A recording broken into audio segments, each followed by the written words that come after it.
한 믿음을 이루려면 지난주 요한복음 제11장의 동일한 본문으로 믿음의 한계를 넘으려면 이라는 제목으로 나사로라는 사람의 그 죽음 앞에 나타난 제자들과 또 언니 마리아의 모습을, 마르다의 모습을 우리가 살펴보았습니다. 예수님께서 제자들과 함께 베다니로 오셨을 때 그때는 이미 나사로가 죽은 지 나흘이 되어서 무덤 속에 안치된 상태였고 그 시신은 부패되어 냄새가 나는 지경이었습니다. 마르다와 마리아는 기별을 한 후에 언제나 오시려나 이제나 저제나 오시려나 간절히 또 발을 동동 구르면서 기다렸지만 그만 오빠가 죽고 그 나사로는 무덤 속에 이렇게 안치된 그런 상황이 되어버리고 말았습니다. 아마도 예수님에 대한 조금의 원망과 미움의 감정이 있었을 것입니다. 우리가 예수님에게 이 정도밖에 안 돼? 예수님은 왜 이런 상황을 외면하셨을까? 예수님이 서둘러 달려오셨어야지 되는 거 아니야? 라는 이런 마음이 좀 있었겠죠. 그런데 예수님이 오셨다는 거예요. 시원시원한 성격의 마르다가 먼저 달려나가서 예수님을 영접합니다. 그리고 또 나중에 예수님을 만난 그 마르다의 첫 반응은 비슷합니다. 주께서 여기 계셨더라면 내 오라버니가 죽지 아니하였겠나이다. 마르다나 마리아나 똑같은 반응이었어요. 여기 계셨더라면 죽지 않았겠습니다. 좀 서운하네요. 예수님 이러실 줄 몰랐습니다. 아마도 그런 말들은 생략이 되었는지 모르겠습니다. 예수님이 조금만 더 빨리 오셨더라면 이 정도의 질병은 능히 고쳐주실 수 있으리라는 그런 믿음은 다 갖고 있었어요. 그러나 이들의 신앙의 한계는 거기까지였습니다. 어디 계셔도 말씀만 하옵소서 그러면 내 하인이 내 아들이 낫겠나이다. 이런 예수님의 치료 능력 중에 원격 치료의 능력이 사실 있지 않습니까? 요즘이야 뭐 원격 진료 이런 얘기가 나왔습니다만은 그 원격 진료의 원조가 예수님이세요. 믿습니까, 여러분? 예? 멀리서도 말씀만 하시면 다 고침 받는 거예요. 근데 그 단계까지는 못 갔죠. 또 죽은 자를 한두 번 살리셨습니까? 2번 살리셨어요. 이제 3번째 살리시는 거예요. 그런 예수님을 믿고 있었다면 이러한 서운한 감정을 또 실망스러운 반응을 보이지 않았겠지요. 예수님은 이 마르다와의 그 대화를 통해서 그의 신앙을 살펴보시면서 마르다야 미래에 살아날 것 그 신앙이 아니라 현재적인 신앙 지금 당장 네 오라버니 나사로가 살아날 거야 라는 그러한 반응을 내가 믿습니다. 이런 반응을 이끌어내시려고 많이 노력을 하셨습니다. 네 오라비가 살아날 거야. 그런데 마르다의 신앙 고백은 굉장히 훌륭하고 교과서적이고 굉장히 이성적이죠. 정답을 말씀하고 있습니다. 얘기하고 있습니다. 예수님의 가르침에 대한 정통적인 신앙을 고백하고 있습니다. 24절 한번 읽어볼까요? 마르다가 이르되 마지막 날 부활 때는 내가 살아날 줄 내가 아나이다. 예, 예수님이 그렇게 가르쳐 주셨고 저는 믿습니다. 지금 당장은 우리 오라버니가 죽어서 서운하지만 장차 우리가 다 살아날 줄로 믿습니다. 이렇게 고백하고 있는 거예요. 예수님은 이 마르다와의 대화를 통해서 이 부활이 먼 미래에 일어날 사건이 아니라 지금 당장 사망 권세를 깨뜨리시고 죽은 나사로를 예수님께서 살리실 것이고 또 얼마 후에 이어질 당신의 죽음과 부활을 통해서 당신이 부활과 생명의 주관자이심을 이렇게 넌지시 가르쳐 주시고 알려줬지만 마르다는 그 자기 자신이 갖고 있는 그 상식적 어쩌면 지식적 이성적인 그 신앙의 틀을 벗어나지 못하고 예수님께 실망만을 안겨드렸습니다. 그러면 마르다의 동생 마리아의 반응은 어땠을까요? 여러분 기대가 되십니까? 예. 아멘 하신 분들만 큰 복 받으시고요. 아멘을 놓치신 분들도 동일한 복을 받으시길 바랍니다. 따라하겠습니다. 시작은 비슷하다. 지난주에도 시작은 비슷하다고 말씀드렸어요. 예수님을 맞이하는 마르다나 마리아의 반응이 똑같아요. 굉장히 비슷합니다. 조금 더 들여다보면 그런데 두 사람의 성격 차이가 확연히 드러납니다. 마르다는 어떻습니까? 행동적이고 굉장히 이성적이기까지 한 마르다에 비해서 마리아는 좀 내면적이고 좀 감정적인 성향을 많이 갖고 있습니다. 제가 궁금해서 AI에게 물어봤어요. 이 둘의 자매의 MBTI가 뭐냐? MBTI 하면은 뭐 50대 이상은 잘 모르실 거예요.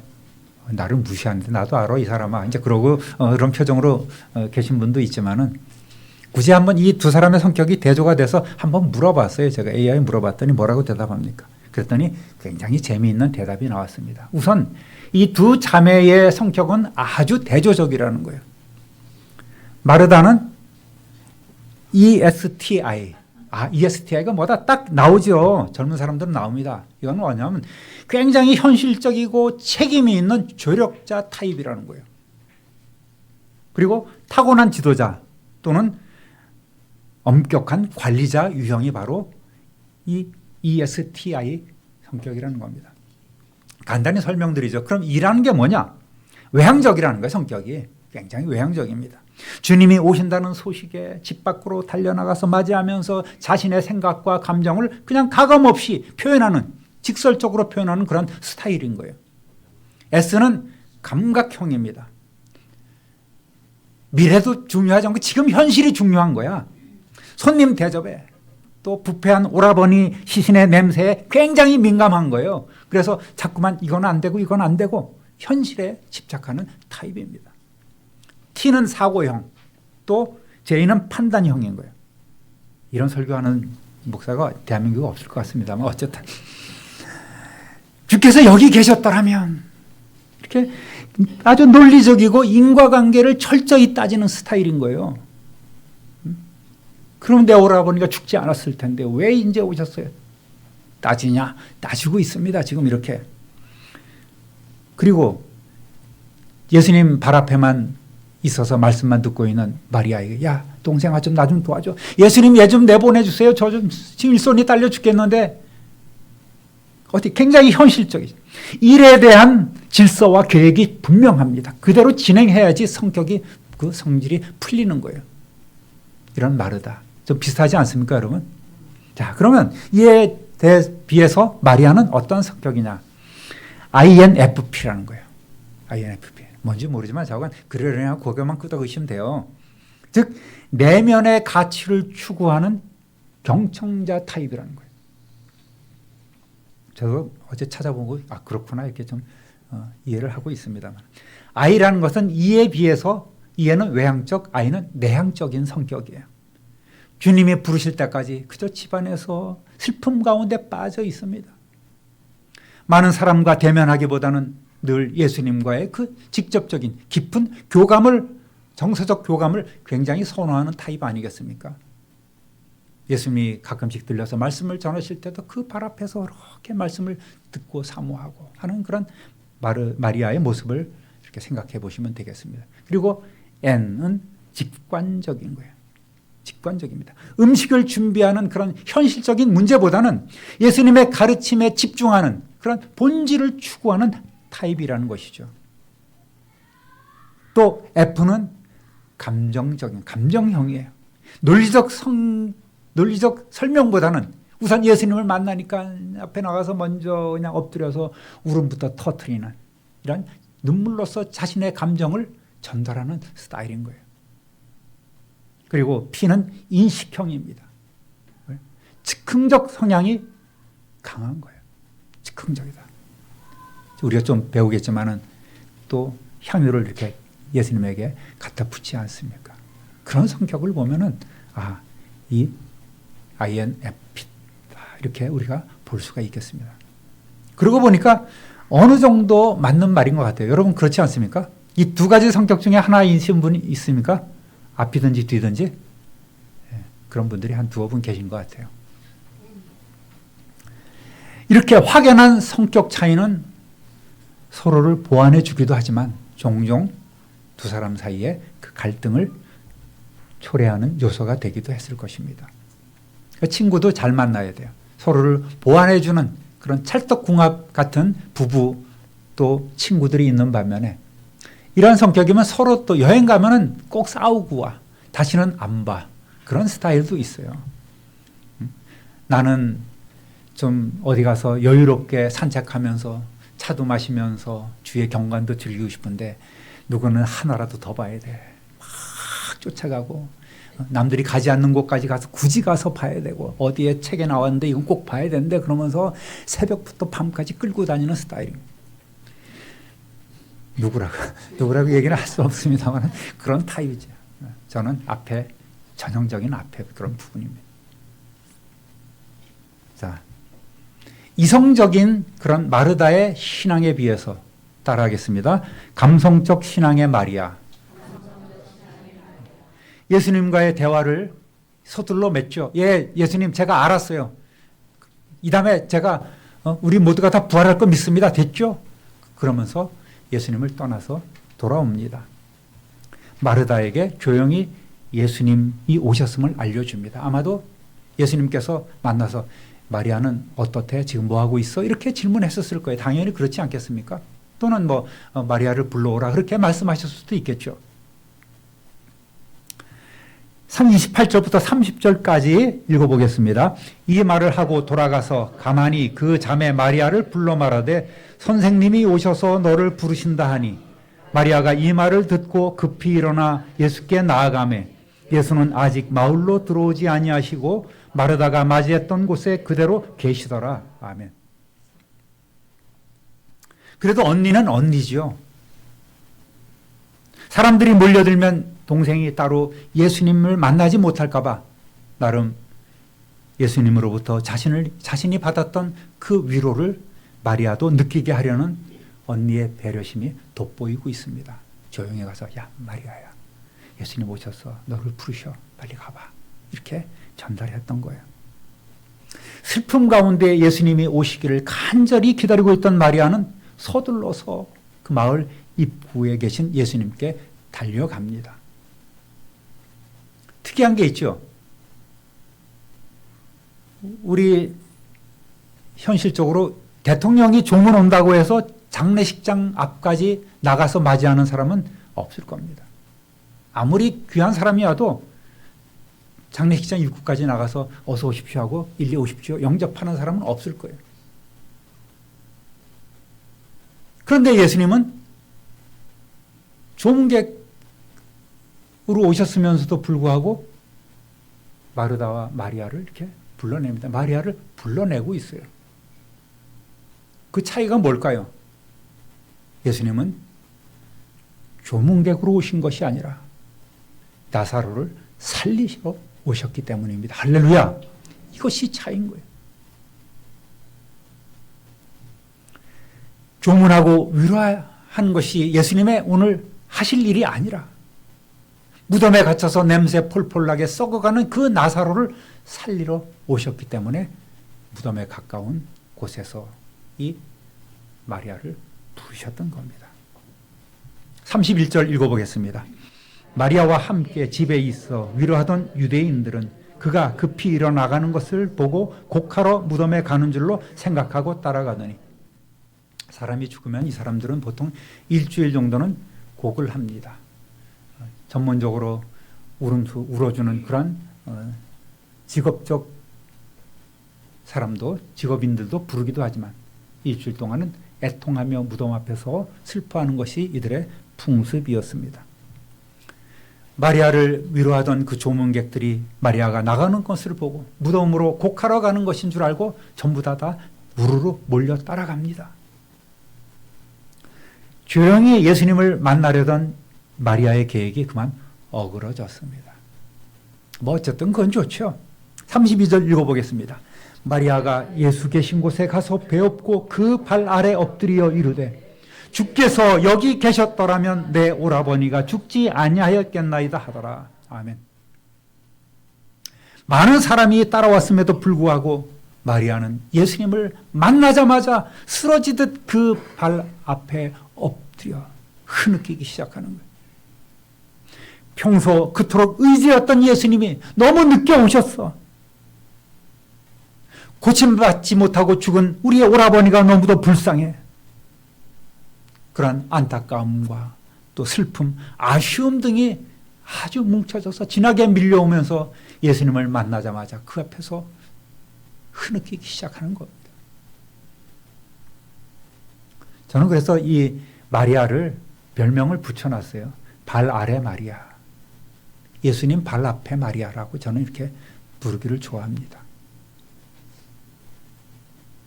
예수님이 말씀을 전하실 때 늘 그 발 앞에 말씀을 경청했던 마리아 아니겠습니까? 이런 슬픔 가운데 예수님을 만나자마자 그 발 아래 엎드려서 이렇게 고백하며 흐느끼는 이러한 마리아. 또 곧 일어날 일이지만 예수님께 나아가 가장 귀한 그 향유를 부어드리면서 자기의 긴 머리카락으로 예수님의 발을 닦아드리던 그 마리아.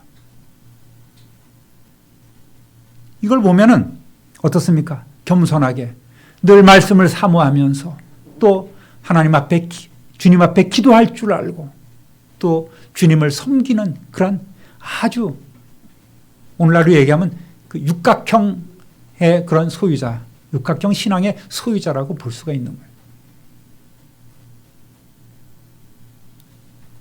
이때 예수님의 반응은 우리를 놀라게 합니다. 33절 읽어보겠습니다. 예수께서 그가 우는 것과 또 함께 온 유대인들이 우는 것을 보시고 심령에 비통히 여기시고 불쌍히 여기사. 아멘. 마리아와 또 따라온 사람들이 동시에 모두 울음을 터뜨리자 예수님은 심령을 아주 비통히 여기셨단 말입니다. 원어상으로 보면 몸이 떨릴 만큼 괴로움을 느끼셨다는 거예요. 예수님의 감정도 굉장히 복합적이었을 것입니다. 죄와 사망의 권세에 대한 그런 분노도 있었을 것이고 이에 매여 있는 그 인생들에 대한 연민과 불쌍함을 느끼셨을 것입니다. 또 언니처럼 믿음의 한계를 드러내면서 우는 그 마리아에 대한 일종의 실망감, 측은함도 있었을 것입니다. 이러한 복합적인 감정이 예수님의 눈에서 눈물이 나오게 하는 거예요.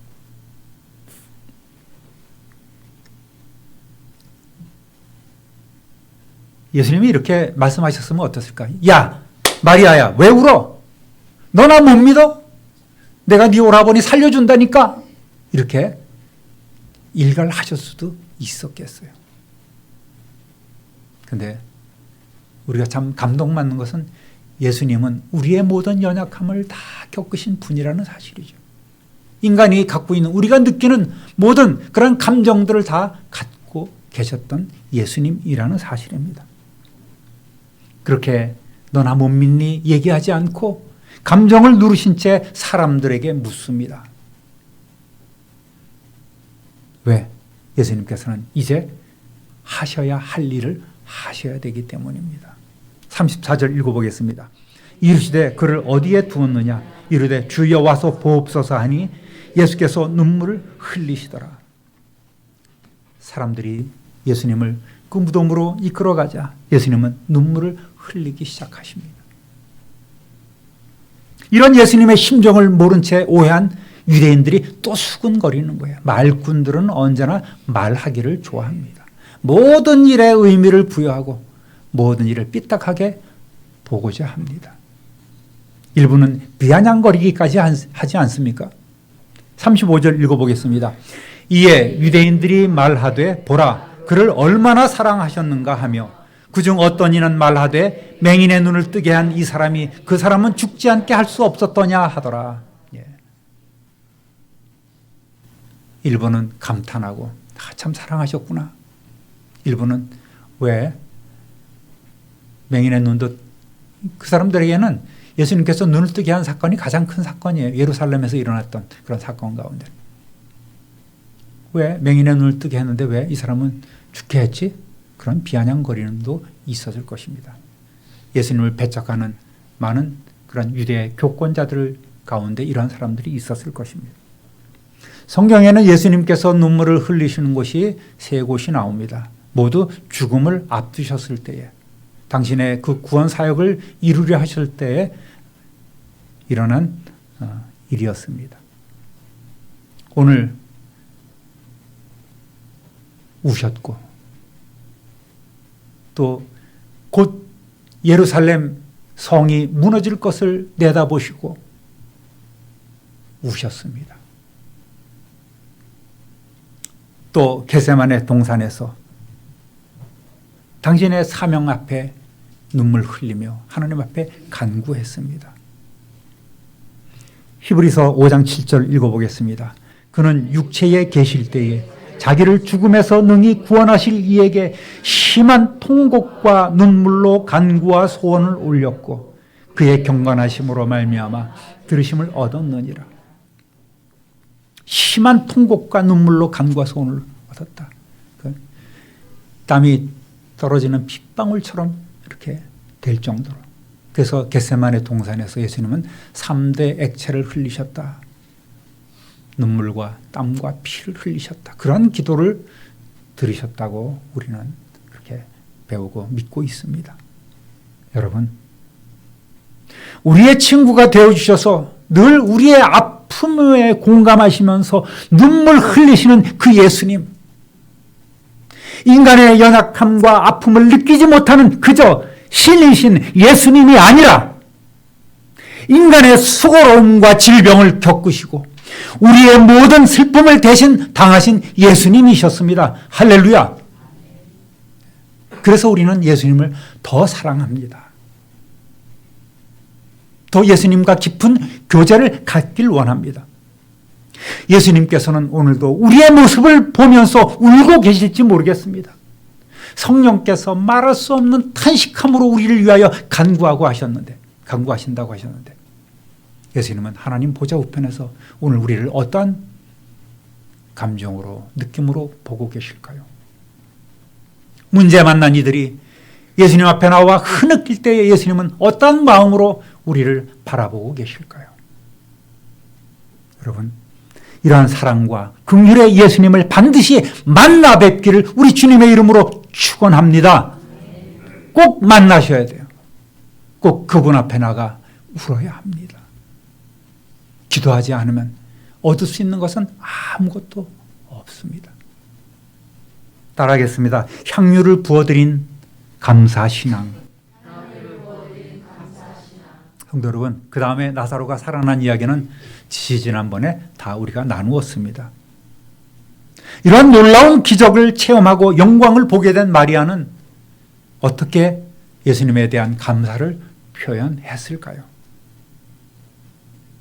여러분, 이 마리아를 보면 마르다와는 또 다른 그런 성숙한 신앙인의 모습을 보여주고 있습니다. 오늘 우리가 가져야 될 신앙인의 모습입니다. 요한복음 12장으로 넘어갑니다. 2절 3절 읽어보겠습니다. 거기서 예수를 위하여 잔치할세 마르다는 일을 하고 나사로는 예수와 함께 앉은 자 중에 있더라. 마리아는 지극히 비싼 향유 곧 순전한 나드 한 근을 가져다가 예수의 발에 붓고 자기 머리털로 그의 발을 닦으니 향유 냄새가 집에 가득하더라. 아멘. 오라버니가 죽음을 극복하고 살아난 그 믿을 수 없는 꿈만 같은 일에 감사하고 또 경험한 이 가정에서 가만히 있을 리가 없지요. 예수님의 은혜와 사랑에 보답하기 위한 큰 잔치를 벌입니다. 예루살렘 입성 하루 전날 마르다는 역시 잔치를 준비하고 대접할 때 마리아는 예수님의 발에 값비싼 향유 나드 한 근을 붓고 자신의 긴 머리카락으로 예수님의 발을 닦습니다. 닦는다는 건 이렇게 물을 훔치다 닦는 게 아니라 마사지 한다는 거예요. 예수님의 발을 이렇게 닦아드렸습니다. 당시 여자가 머리를 푸는 것은 굉장히 수치스럽게 여겼던 때 아니겠습니까? 그럼에도 불구하고 마리아는 아무것도 그의 눈에 보이지 않고 오직 예수님만 바라보고 예수님 앞에 나아가서 이렇게 향유를 부어드렸습니다. 다른 복음서에는 머리에 부었다고 이렇게 기록이 되어 있습니다. 아마도 이 비스듬히 식사를 하는 그런 모습이 비스듬히 누워서 이렇게 식사를 하지 않겠습니까? 그러니까 뒤로 돌아와서 예수님의 그 머리부터 몸을 비롯해서 발까지 이렇게 향유를 부어 드렸을 것입니다. 여러분, 앞에 마리아의 그 MBTI가 INFT라고 했는데 얼추 맞는 것도 같습니다. 감성적이고 굉장히 즉흥적이었죠. 그렇다고 해서 야, 우리 목사님이 인간적인 그런 인본적인 설교를 하더라. 뭐 MBTI까지 운운하면서 얘기를 하는데 그렇게 오해하지 마시고 그냥 한번 이런 경우도 있구나라고 받아들였으면 참 좋겠습니다. 이때 가룟 유다가 비난을 하죠. 빠지지 않습니다. 4절부터 6절까지 읽어보겠습니다. 이 향유를 어찌하여 300데나리온에 팔아 가난한 자들에게 주지 아니하였느냐 하니 이렇게 말하면 가난한 자들을 생각함이 아니요 그는 도둑이라 도움괴를 맞고 거기 넣는 것을 훔쳐 가밀어라. 아멘. 300데나리온. 당시 하루의 노동자의 품삯이 한 데나리온입니다. 그러니까 300데나리온은 노동자 1년 연봉이라고 보면 정확할 겁니다. 최소한 수천만 원에서 요즘에 뭐 1억이 넘는 사람도 많다지요. 이거를 예수님을 위해서 부어드리는 거예요. 이렇게 우리에게 큰 은혜를 베풀어 주셨는데 내가 아낄 것이 무엇인가? 내가 움켜쥐고 있을 것이 무엇인가? 그런 심정으로 예수님께 부어드렸을 것입니다. 그러니까 가룟 유다가 비난을 하죠. 다른 복음서 보면은 다른 제자들도 동조를 합니다. 야, 이거 팔아갖고 가난한 자들을 좀 썼으면, 가난한 자들 위해서 썼으면 얼마나 좋아. 풍성히 우리가 그들을 섬길 수 있었을 텐데. 우리 주위에 가난한 사람들이 얼마나 많아. 굉장히 논리적이고 합리적인 그런 이야기입니다. 종종 저는 그런 느낌을 받을 때가 있어요. 일하다 보면은 아유, 우리 교회 재정이 어떻고 우리 형편이 어떻고 그런 얘기를 가끔씩 듣습니다. 그러나 쓸 때는 써야 되는 것이 바로 이런 것입니다. 특히 전도나 선교를 위해서 때로는 다음 세대를 위해서는 아껴서는 안 되겠습니다. 일부 제자들도 동조할 정도로 좀 일리가 있는 말 아니겠어요? 그런데 가룟 유다의 뜻에는, 의도에는 그 뭔가 뒤에 컴컴한 그의 속내가 비춰져 있지 않겠습니까? 예수님께서는 이를 칭찬하셨습니다. 냅둬. 오히려 이를 즐기셨어요. 세상 분주한 일, 돌봐야 될 많은 일 가운데에 주님이 최우선이 돼야 한다는 사실을 여러분 우리는 믿어야 합니다. 돈 쓸 때 얼마나 많아요.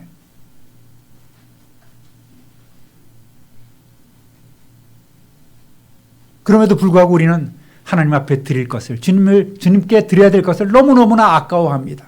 온전히 드리지 못합니다. 그냥 넘어가는 경우도 많습니다. 11조도 그렇고 감사할 줄 모르고 이런 일들 있으면 하나님께 기쁨이 되지 못하는 겁니다. 세상의 모든 일에 우선해서 우리는 주님을 섬기는 일, 여기에 초점을 맞춰야 합니다. 여러분, 이 마리아의 신앙은, 마리아의 행위는 복음의 향기가 되어서 오늘날까지 아름답게 전해져 있지 않겠습니까? 이렇게 주님 우선의 삶을 실천하는 성숙된 저와 여러분 되시기를 우리 주님의 이름으로 축원합니다. 7절, 8절 읽어보겠습니다. 세 번역으로 읽습니다. 예수께서 말씀하셨다. 그대로 두어라. 그는 나의 장사 날에 쓰려고 간직한 것을 쓴 것이다. 가난한 사람은 언제나 너희와 함께 있지만 나는 언제나 너희와 함께 있는 것이 아니다. 예. 지난번 말씀드렸지만 예수님이 십자가에 달려 돌아가신 후에 속히 장례를 치러야만 했습니다. 그때 니고데모와 아리마대 요셉, 유대인의 아주 대표적인 지도자들 아니겠습니까? 숨어있는 그런 예수님의 제자들이 장례 향품을 왕의 준에서 그만큼 풍성하게 준비해서 예수님의 장례를 치렀지 않습니까? 그것처럼 당시 마리아는 깨닫지 못했지만 가장 소중한 것을 예수님께 구별하여 드림으로 십자가 고난으로 죽으실 그 예수님을 왕으로 장례를 치른 결과를 얻게 된 겁니다. 할렐루야! 여러분, 우리도 주님을 위해 섬기고 일하다 보면 이러한 좋은 결과가 이렇게도 풀어지는구나 할 때가 있는 거예요. 깜짝 놀랄 때가 많지 않습니까? 사랑하는 우리 참빈들의 성도 여러분, 제자들이든 아니면 마르다든 마리아든 유대인 무리든 누구든지 신앙의 차이는 있기 마련입니다. 교회에서도 장로, 권사, 안수, 십자, 집사, 권찰 다 나름대로의 그 신앙의 차이는 있게 마련 아니겠습니까? 중요한 거는 말씀대로 믿고 고백하면서 실제 우리의 삶에 감사로 표현하는가가 중요한 거예요. 얼마나 감사합니까? 또 우리는 얼마나 그 감사한 마음을 삶을 통하여 증명하여 가는 삶을 살아가고 있습니까? 우리를 다시 살리실 주님을 위해 향유를 부어드렸던 그 마르다 마리아보다 더 큰, 더 놀라운 표현의 삶, 성숙한 신앙으로 살아가는 저와 여러분 되시기를 우리 구주 예수 그리스도의 이름으로 축원합니다. 축원합니다. 축원합니다. 존귀하신 하나님 아버지, 오늘 마리아의 신앙에 대해서 저희들 살펴보았습니다. 언니 마르다와 비슷하게 시작했지만 한계를 갖고 있는 신앙이었지만 궁극적으로 마리아는 자신의 가장 소중한 것을 주님 앞에 부어드렸던, 그리하여 예수님의 장례를 예비했고 오늘까지 복음의 향기로 온 세상에 전해지는 놀라운 결과를 얻었음을 보게 됩니다. 우리도 내 상식, 또 내 지식, 내 경험, 이란 한계에 머물러 있는 신앙이 아니라 그 너머 우리를 필요로 하고 하나님께서 원하시는 그 일을 위해서 온전히 더 헌신하며 드리며 하나님을 향한 사랑을 증명해가는 복된 성도들이 다 되게 하여 주옵소서. 우리 구주 예수 그리스도의 이름으로 축복하며 기도드립니다. 아멘.